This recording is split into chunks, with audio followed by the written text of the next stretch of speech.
고린도 전서, 그러니까 첫 번째 편지에서 바울은 고린도 교회 안에 있는 여러 문제들을 인하여 걱정하는 많은 책망과 교훈을 주어서 보냈습니다. 분파가 있었고 우상제물 먹는 문제로 또 견해 차이가 있고 은사 문제로 다투고 부활에 관한 것도 누구는 부활이 없다라는 자까지 등장하여 고린도 교회 안에 있는 여러 혼란들에 대하여 사도 바울이 꾸중도 하고 격려도 하고 아주 중요한 말씀같이 모든 것이 가하나 모든 것이 유익한 것이 아니다라는 신앙의 깊은 경지도 가르쳤습니다. 그러나 뜻밖의 고린도 교회로부터의 반응은 큰 반발이었습니다. 그래서 이제 이 고린도 후서를 쓰게 된 것입니다. 내가 너희에게 쓴 편지로 인하여 너희들이 많이 걱정하게 되었다는 것을 내가 들었다. 점잖은 표현이지만 적지 않은 반발이 있었고, 그것은 당연히 우리가 고린도 전서 서두에 나오는 가장 큰 문제, 분파 문제를 다룰 때 나는 게바파라, 나는 바나바파라, 나는 바울파라, 나는 예수파라 이렇게 됐거든요. 예수파가 생기는 것도 대단히 어처구니 없는 일이죠. 예수만이 유일한 우리의 신앙의 대상이고 내용이고 방법인데 어떻게 예수가 4분의 1로 축소될 수 있단 말입니까?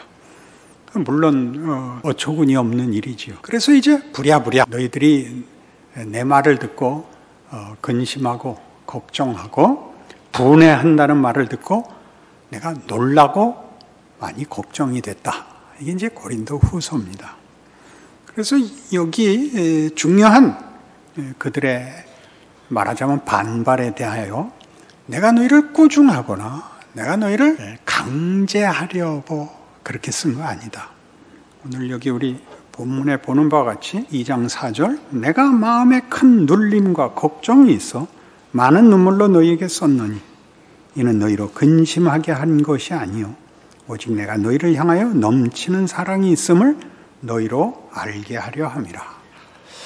이런 표현을 어떤 진정성으로 표현하고 있느냐면 이 내용이 1장 23절 내가 내 목숨을 걸고 하나님을 불러 증언하시게 하노니 내가 다시 고린도에 가지 아니한 것은 너희를 아끼려 함이라. 우리가 너희 믿음을 주관하려는 것이 아니요 오직 내 기쁨을 돕는 자가 되려 함이니 이는 너희가 믿음에 섰음이라. 목숨을 걸고 하나님을 불러 증인으로 삼는 그의 진심. 나는 너희를 겁주려거나 너희를 정죄하거나 내가 심판자가 될 마음이 전혀 없다. 그렇게 할 수도 없다. 나는 너희를 사랑하는 너희 부모된 마음으로 그 편지를 보냈고 너희가 그 말을 그렇게 들어주기를 간절히 소원한다.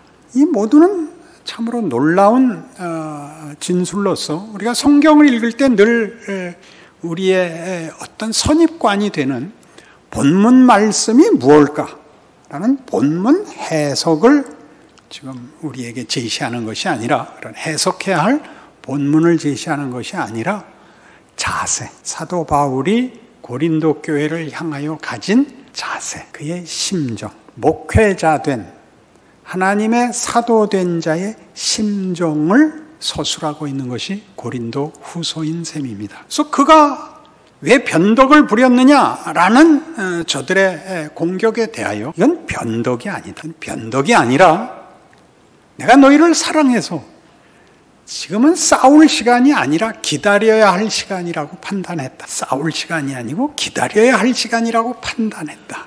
라는 것은 무슨 문제냐 하면 우리가 오늘 생각할 이 사도 바울이 변덕을 부린 반발하는 자들에게는 변덕이었고 바울의 변명에는 사랑이라고 얘기한 이 말이 우리 현실적으로 어떻게 우리의 신앙생활 속에 등장하는가 봅시다. 명분의 문제입니다. 명분. 당신은 변덕을 부렸다. 당신은 일관된 마음이 없다.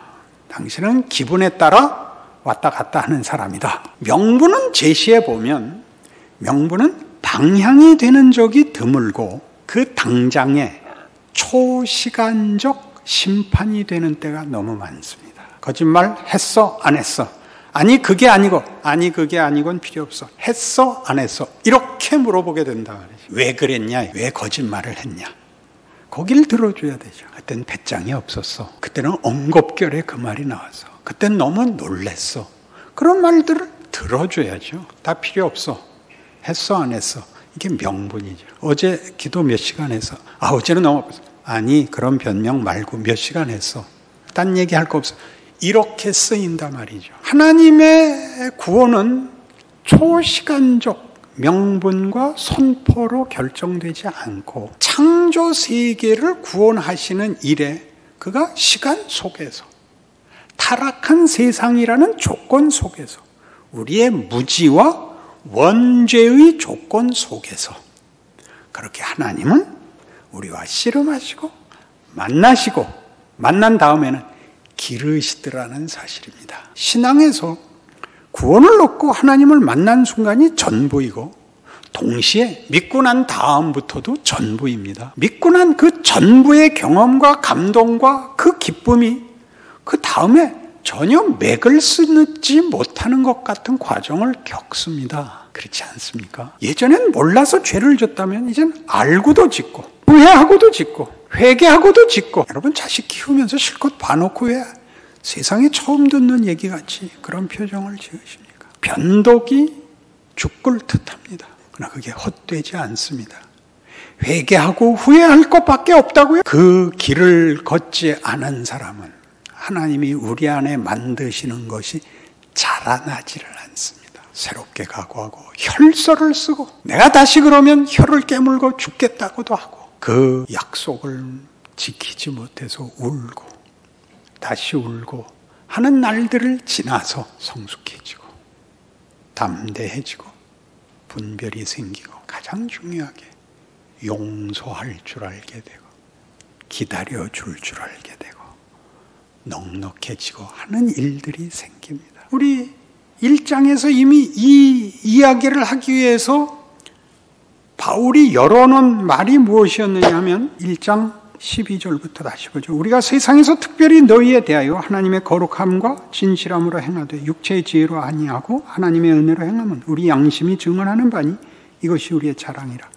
오직 너희가 읽고 아는 것 외에 우리가 다른 것을 쓰지 아니하노니 너희가 완전히 알기를 내가 바라는 것은 너희가 우리를 부분적으로 알았으나 우리 주 예수의 날에는 너희가 우리의 자랑이 되고 우리가 너희의 자랑이 되는 그것이라. 우리가 딴 생각을 하고 있다. 가증스러운 위선자다. 그런 말 할 거 없다. 우리는 하나님의 일꾼이다. 하나님이 나를 알고 내가 하나님의 사도다. 우리가 누구인지를 아는 것은 주의 날에 마지막 날에 너희가 우리의 자랑이 되고 내가 너희의 자랑이 될 것이다. 내가 이걸 확신한다. 그래서 내 담대히 사도 직분을 수행하고 있다. 라고 소개합니다. 너희가 아는 것 외에 다른 거 없다. 딴 마음 없다. 뒤에 감춰놓은 꿍심 같은 거 없다.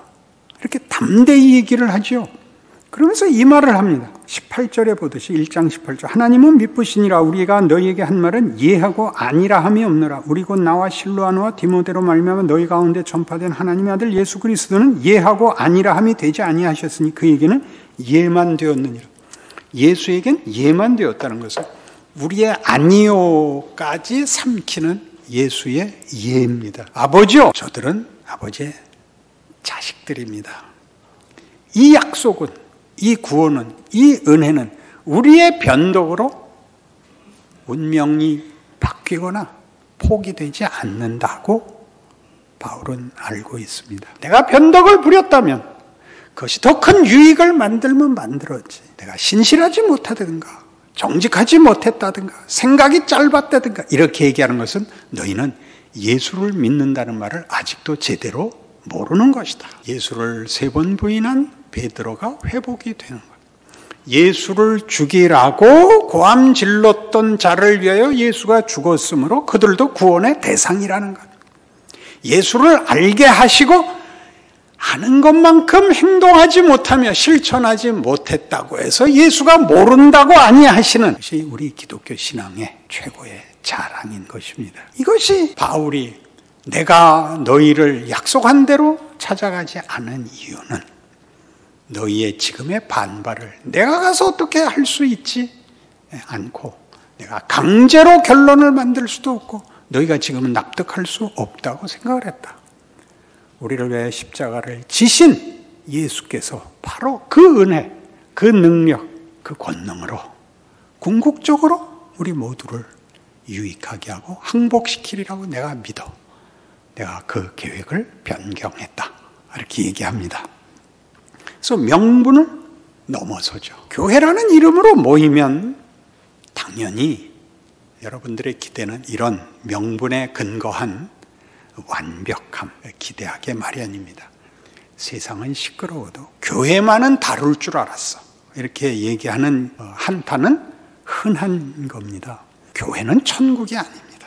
하나님이 부르신 자들의 공동체인데 그 성분이 다 다릅니다. 율법주의적 강직성을 가지는 사람도 있고 다양하고 넓은 그래서 약간 혼란스러운 성격을 가지고 신앙생활하는 사람도 있습니다. 반대를 하려고 들면 반대할 게 하나 두 개가 아닙니다. 이 예배 마치고 계단 내려가자마자 담배 피우는 사람이 있습니다. 그러면 성도들이 다 알아서 뒷문으로 나가셔야 되는 겁니다.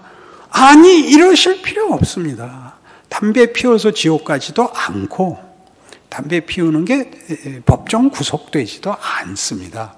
한국 교회에서는 덕스럽지 않다고 금한 겁니다. 그 실력이 없는 사람에 대해서 째려보는 것이 무슨 기독교인이 해야 할 자랑이거나 명예거나 책임이겠습니까? 못 본 척 하셔야지. 더 위로하기 위해서 맞담배질을 하시든가. 왜 교회가 자기가 해야 할 세상은 하지 못하는 더 약속되어 있고 더 허락이 되어 있는 더 가야 하는 일들을 하나도 못하고 아닌 것만 세상보다 더 무섭게 신앙인이라는 이름으로 더 공포를 조성하고 용서받지 못하게 그 기회를 박탈하느냐 하는 문제입니다. 사실 이런 설교할 때는 부드럽게 해야 되는데 아직 그렇게까지는 안 된 것입니다. 이것이 사랑입니다. 사랑은 사랑할 만한 사람과 만나서 이중창을 하는 게 아닙니다. 그 말이 안 되는 난폭함과 회방 속에서 하나님의 자녀된 신분과 지위가 가지는 존엄함을 유지하는 것입니다. 그러니까 사랑은 어떻게 가 있죠? 사랑은 오래 참고 온유하며 무례히 행치 않으며 성내지 않으며 자기 유익을 굳지 않으며 그리고 뒷부분에 주로 잘 안 외워지는 부분 모든 것을 참고 믿고 바라고 견디느니라. 뭘 믿죠? 하나님이 승리하신다.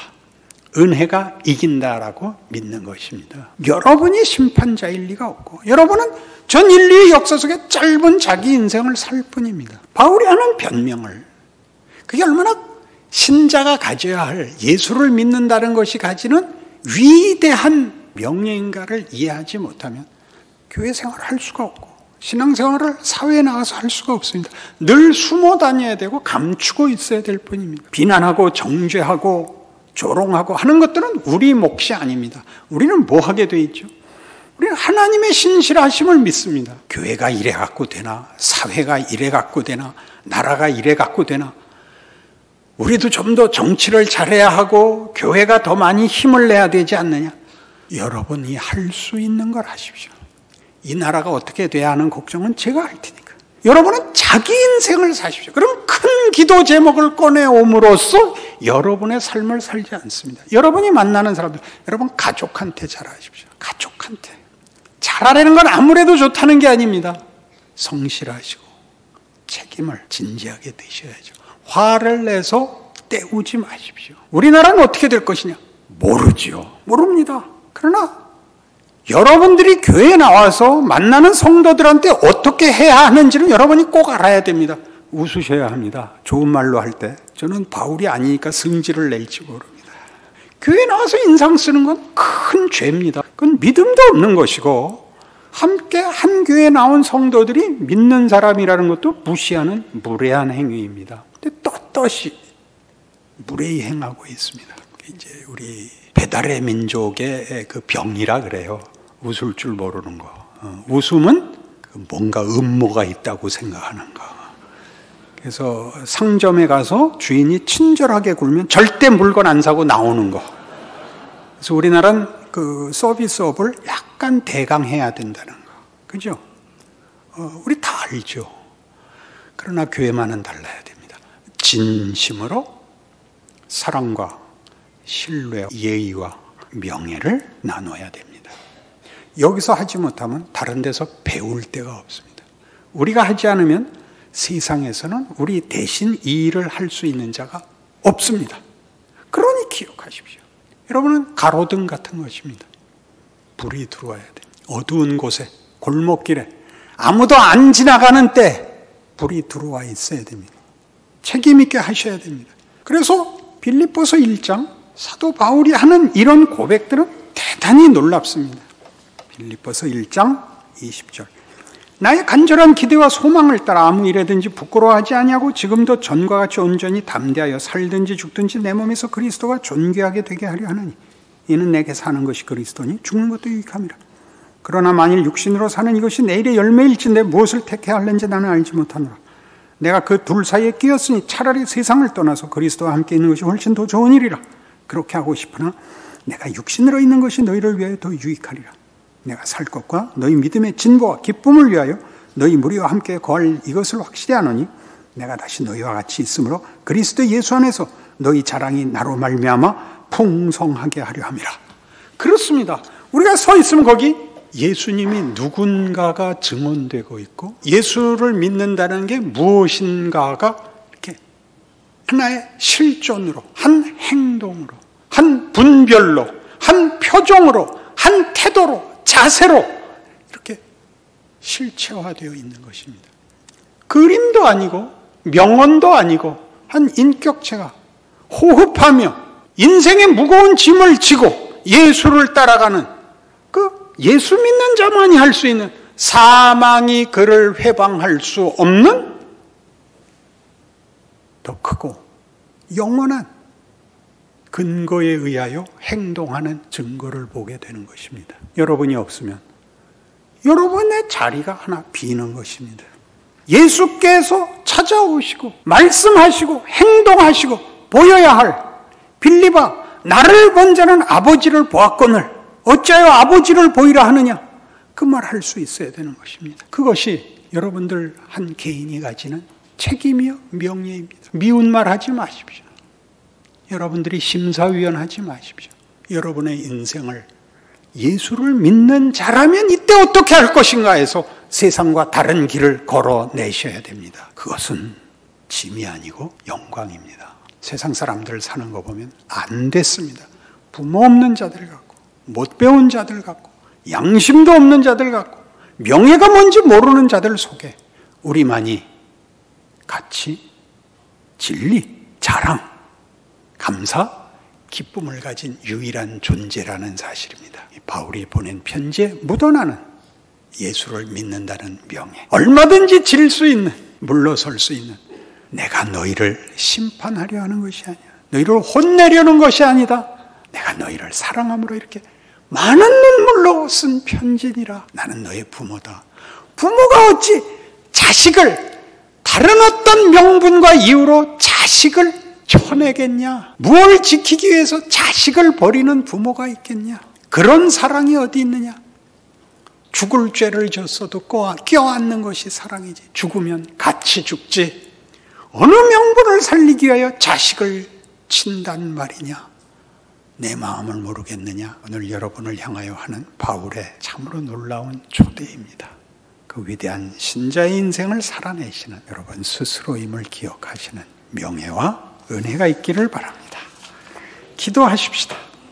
하나님 아버지, 우리 마음에 가득 채우신 사랑은 믿음으로 지켜야 되는 사랑입니다. 우리는 사랑으로 책임을 면하거나 변명하거나 변명을 할 수 없습니다. 예수를 믿어도 험난한 인생을 사는 것은 바로 그 자리에 우리를 보내시오. 하나님이 누구신지, 인간의 정체성과 자랑이 무엇인지 보이시는 십자가의 길입니다. 기꺼이 그 길 살게 하시고 거기서 우리가 지는 책임 있는 이 명예라는 신앙인의 인생을 살아내는 귀한 은혜 주시옵소서. 이 저녁에 나온 우리 교우들로 믿음의 식구들을 만날 때나 우리를 비난하는 세상 속에서나 하나님의 자녀들이 어떻게 살고 무엇을 보여야 하는지 참된 인내와 충성과 사랑과 온유로 그 진 짐을 지고가는 긴 인내와 순종을 성취하게 하옵소서. 예수님 이름으로 기도합니다.